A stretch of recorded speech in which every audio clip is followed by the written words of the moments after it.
One country is taking over the sports world. And no, it's not the US. If you've never heard of Saudi Arabia's public investment fund, get on board now. In the past few years, they've worked behind the scenes as one of the biggest players in sports, including luring Cristiano Ronaldo and Karim Benzema to Saudi Arabia, and making Ronaldo the highest paid athlete in all of sports. In fact, in the time it takes for you to watch this video, Ronaldo just made another few $1,000s. All thanks to the Saudi PIF. So if you don't know them by now, you need to understand who they are. Because they're only growing, with a goal of having $3 trillion by 2030. So let's take a peek behind Saudi Arabia's controversial public investment fund, the shocking moves they've made already, and why they're going to be a global power for a long time to come.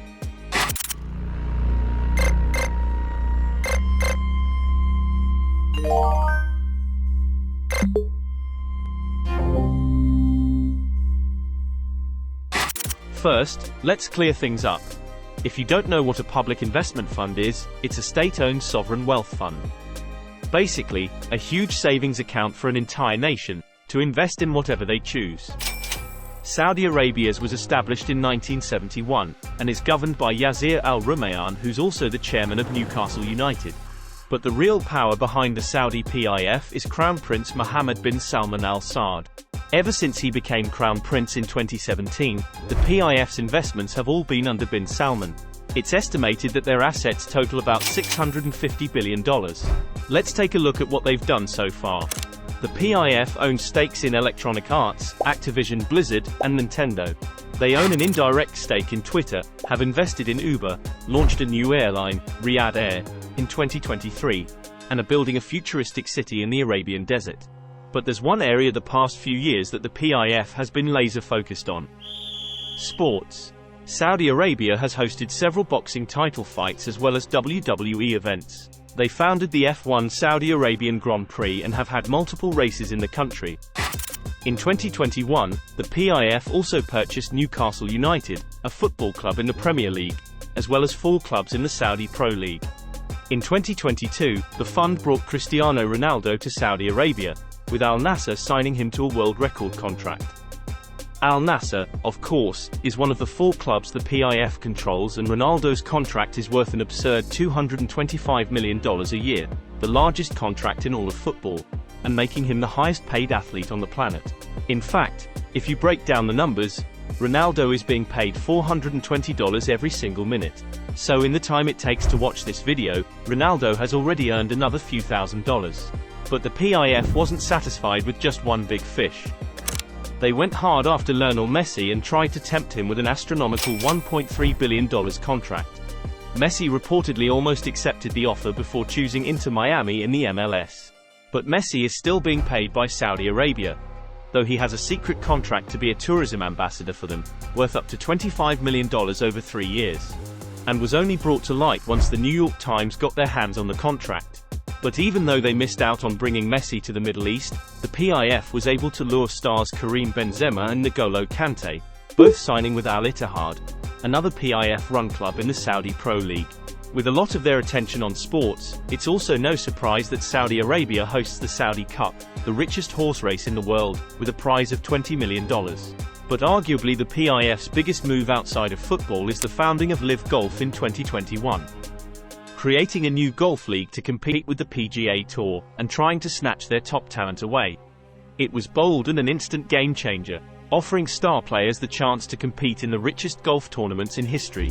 LIV would offer winners of their events $4 million, almost double the $2.7 million the PGA Championship was paying out. Big names like Phil Mickelson, Dustin Johnson, and Sergio Garcia hopped on board. Reportedly, Johnson was paid $150 million to join, and Mickelson signed a $200 million contract with LIV Golf. Others, though, were not so thrilled. Tiger Woods turned down an offer worth nearly $1 billion that would have significantly raised his net worth and made him a billionaire. Jack Nicklaus turned down $100 million to be the face of LIV Golf. Rory McIlroy criticized his peers that left the PGA Tour, claiming they were taking the easy way out. And the PGA Tour didn't take it lying down. It sparked an all-out war between them and the PIF-backed Breakaway League. PGA Tour Commissioner Jay Monahan knew he had to take action. framing LIV Golf as a threat to the sport as a whole. Monahan even went so far as to claim any player who took Saudi money would never play the PGA Tour again. His bigger war, though, was with the PIF checkbooks. And in response, Monahan scrambled to increase the payout on PGA events by $54 million, hoping that higher player revenue could entice golfers to stay. But then came controversy. Documents leaked of the alleged script Monahan told PGA Tour players to recite at a players' meeting in 2022, including a whole monologue for Tiger Woods, where Woods would praise Monahan and argued why the players shouldn't take Saudi money. But the problem was, Tiger Woods said he never showed up to that meeting, and knew nothing about the script. Regardless of what was true, the PGA Tour was in some hot water. But after 2 years of bad blood, Monahan seemed to have flipped his view of the PIF and LIV Golf. As the two sides decided to partner in June 2023, Monahan and PIF Governor Yasir Al-Rumayyan agreed on a groundbreaking merger between the PGA Tour, LIV Golf, and the European DP World Tour. The result? A new entity in golf would be created, backed by the PIF's $650 billion wallet, while the PGA Tour would still manage events. Still, many are skeptical, not just of the huge shake-up in the golf world, but of the PIF in general. After several years of Saudi Arabia's sovereign wealth fund dipping its toes into sports, many point to the potential reason behind all of it: sports washing. Of wanting to improve the kingdom's public image after being accused of many human rights violations, including poor treatment of women, the LGBTQ community, and migrant workers. And in 2018, Saudi Arabia's reputation took another hit after the murder of Jamal Khashoggi, who used to be one of Saudi's most prominent journalists. But after being openly critical of the Saudi government, he was banned from writing in Saudi Arabia, and he self-exiled himself to the US. But on a visit to the Saudi consulate in Turkey, Khashoggi was murdered. Many believe that the kingdom was attempting to distract the public and repair its image from all of their wrongdoings by getting heavily involved in the sports world. Regardless of whether it's working or not, their influence in sports is only going to grow. Saudi Arabia may try to bid for the 2034 World Cup after withdrawing its 2030 bid. The PIF has also had talks with both the ATP Tour and the WTA to break into tennis, the same way it did with golf. And just like with golf, many have their doubts. Tennis legend Martina Navratilova said she was heartbroken at the thought of tennis players taking Saudi blood money. But no matter where their next move is, one thing is certain: they're far from done. Bin Salman's ultimate plan is to reduce the country's dependence on oil and diversify its economy by investing in health, education, and technology.